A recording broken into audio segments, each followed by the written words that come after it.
In June 2024, FC Barcelona officially announced that after 14 years, it would be shutting down its La Masia-style football academies across India. Now, you could say that these academies were simply a cash grab by the club, aimed at the country's rich in the capital rather than the footballing mad in Kerala, Goa, or Kolkata. But it doesn't change the fact that Barcelona is but the latest in a long line of big European football clubs getting burned in the Indian footballing frontier. Many of them with pure intentions, looking to mobilize the country's millions of potential talents in return for increased fan support and commercial returns, like Fiorentina's stake in Pune FC, helping them deal in European markets, or Atletico Madrid lending their La Liga training facilities in the off-season to Kolkata. But each one had failed after 1, 2, or 3 seasons, as the European heavyweights sold off their stake, never to return, after simply grazing with the Indian footballing landscape. None of the clubs were able to gather steam in their approaches. Not a single talent has emerged from Barcelona's academies, and not a single Indian player was able to bridge the gap to any of the dozen European clubs before their partnership had broken down. You can't say it's a lack of football and passion, as every matchday stadiums in Kolkata and Kerala are bouncing with thousands of fans. Mohun Bagan FC in Kolkata average over 25,000 fans at Indian Super League home matches. The Kerala Blasters average close to 30 in the 22-23 season. That puts them in line with English Premier League clubs like Crystal Palace and Southampton over the same period. The fans are there, the passion is alive, and the football fires are burning brightly across Indian fields.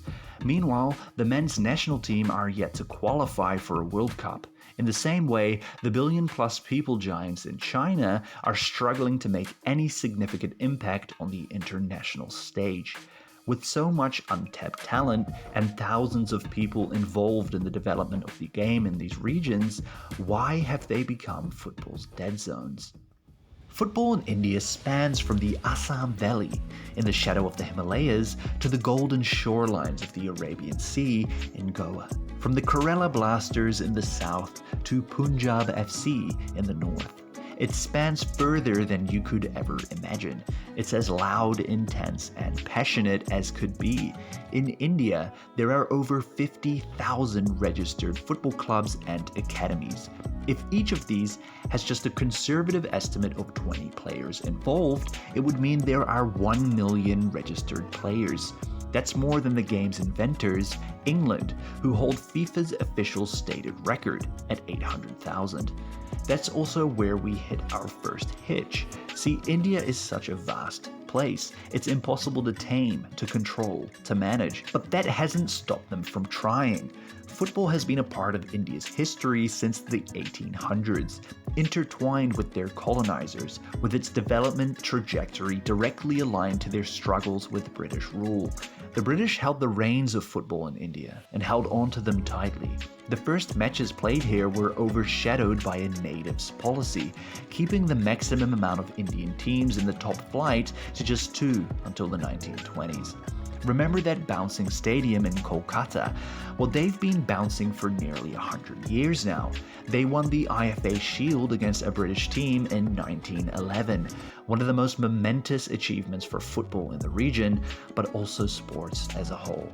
It took until 1996, more than 8 decades after Mohun Bagan had shown the world India could play football, for the NFL, the National Football League, the first semi-professional division, to be established. During a period where India had awakened from their colonial slumber and was stirring alive through alternative sporting codes like cricket and hockey. On the surface, given its football woes and history, we might assume India's footballing landscape deteriorated during this period. But in reality, it had continued to grow and expand, becoming increasingly complex the closer we look. There is an existing Indian footballing pyramid, but the more we look at it, the more the stagnant development starts to make sense. The peak of the pyramid is the Indian Super League, but this has only been the case since 2013. Before this time, there was an uneasy coexistence between the I-League and the Super League, whose season timings would take place during different months of the year.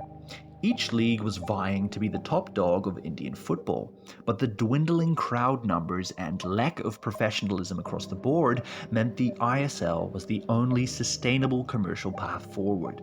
We're now into the 2000s, and Indian football is still searching for a system that works. But the more we look at this, the more it makes sense. On the pyramid, the I-League is followed by I-League 2 and 3, as they slowly become semi-professional. From the 5th tier onwards, it becomes zonal, as each Indian state association runs their own league. Country leagues within state leagues within zone leagues within district leagues. Kolkata alone has 7 football divisions in its borders, with more than 120 registered teams. This means each of the 36 regions is essentially a footballing island, completely detached from Indian football as a whole, developing at its own pace. Only a small footballing iceberg sticks out from each area into a shared professional realm. A tiny footballing realm spanning a continent, which makes talent scouting and development nearly impossible. Indian football struggles to find a common thread between regions, hampered by undertrained and underpaid coaches and staff, leading to lower standards from a grassroots scene, which is already suffering from more than just a lack of infrastructure. Why choose to be a footballer if your family is struggling? Your only way out might be a path with stability, like working or higher education. There haven't been many cases of footballing success for Indians to look up to. But do these standards stay consistent across nations facing the same issues as India? Iran was also introduced to football through the British, as sailors and workers would play in the country as early as the 1800s. Like India, Iran has a lacking infrastructure compared to traditional Asian footballing powerhouses. However, Iran's footballing system has been much more stable and consistent. Their first professional football league, the Azerbaijan League, was established in 1991 with 13 teams. Today, 10 of those teams are still in existence, with the Azerbaijan League now serving as the nation's second tier. The footballing pathways in Iran have remained consistent for decades, with each division flowing seamlessly into the next. With fewer players and teams to manage, their talent is easier to identify and nurture. But there is also another heavyweight in Asia with footballing struggles. China, just like India, has not been able to turn its massive populace of 1.3 billion into a working team of 11. There is a common saying in China, "You're as useless as the national team." This is despite the millions of dollars and planning implemented by the Chinese government to change their fortunes. But this isn't how football develops. Football comes from the grassroots, from the streets of cities to the pathways of favelas. If people aren't playing the game organically, you can't force them to do so, even if they had the best facilities to use in the world. Especially if the people are already preoccupied with incredibly harsh education standards set by the people in charge. At least we can say that the people in charge tried, and this also highlights the final hitch for football in India. Both Iran and China have seen significant efforts from their associations and governments to develop the game in their countries.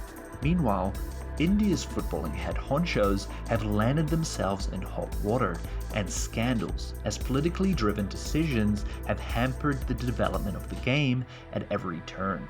With questionable decisions like barring dual citizenship participation in the national team to going so far as getting themselves completely banned by FIFA in 2022 for its leader refusing to give up the presidency. Unfortunately, as we've seen from China, a well-run top-down approach from the government still wouldn't be enough, even in India's case.